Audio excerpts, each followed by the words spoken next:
Matemática para quê? Você já ouviu falar dos primeiros grupos humanos que surgiram na Terra? Isso aconteceu lá na África há alguns milhões de anos atrás. Lembra-se?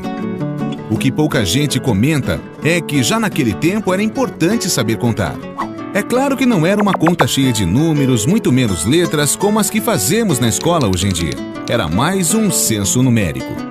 Censo numérico é uma coisa que até os animais têm. É a capacidade de reconhecer a diferença entre grupos com um, dois ou mais objetos. O problema de calcular as coisas só com base no censo numérico é que só esse atributo natural não é suficiente para fazer contas maiores. Até mesmo alguns animais possuem um sistema de contagem que ultrapassa o simples censo numérico. As formigas, por exemplo, são capazes de calcular com exatidão a distância entre um animal morto e seu ninho, contando o número de passos dados no percurso.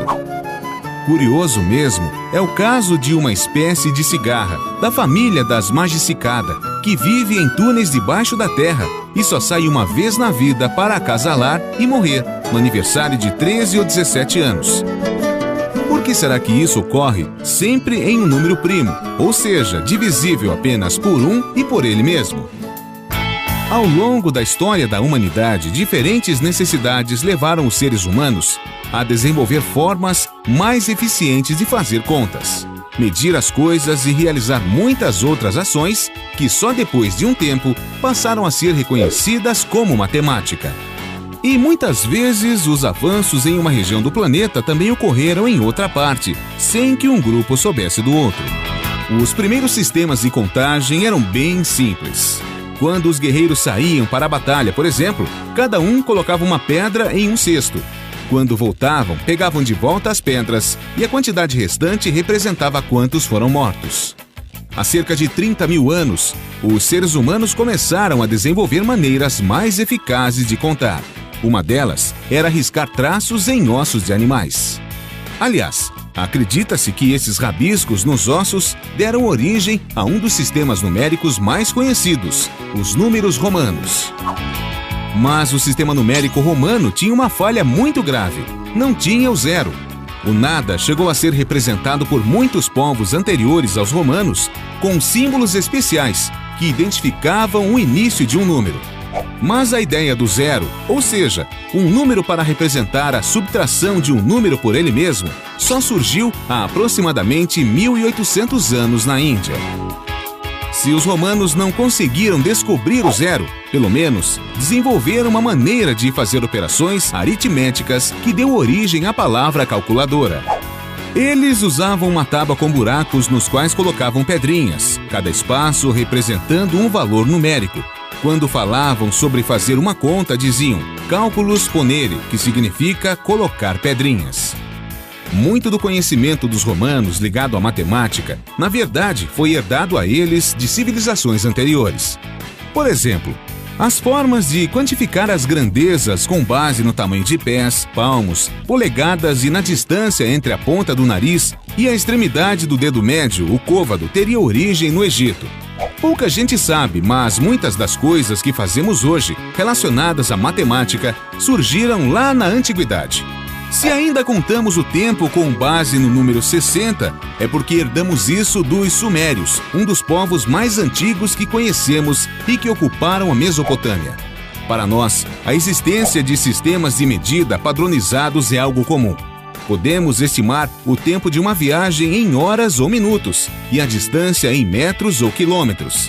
Mas em outros tempos, a falta de um sistema padronizado deu muito problema. Na Europa, de onde herdamos também muitos sistemas métricos, era comum na Idade Média as pessoas escavarem as paredes externas de igrejas e castelos para criar um padrão de medida.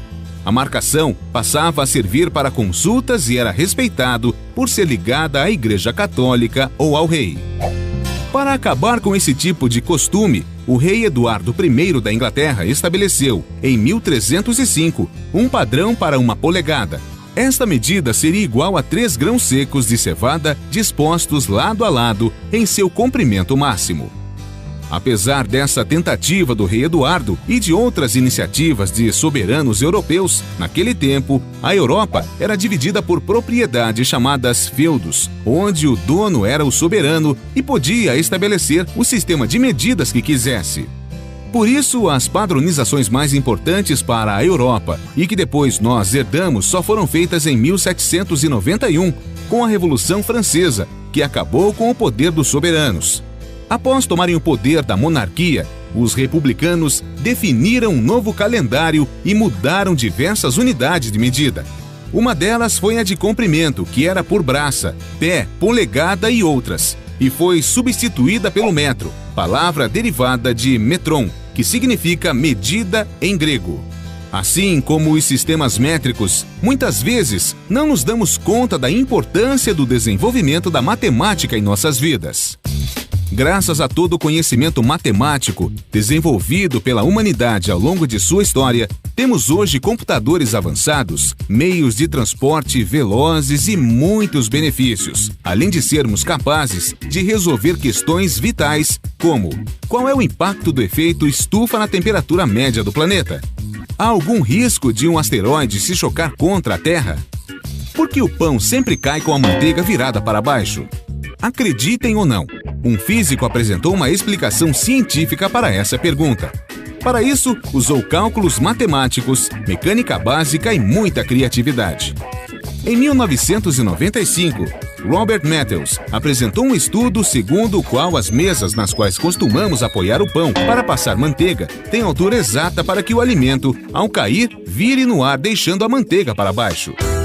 Se não fosse todo o conhecimento matemático acumulado pela humanidade nesses milhões de anos desde o aparecimento dos nossos ancestrais, como poderíamos saber isso?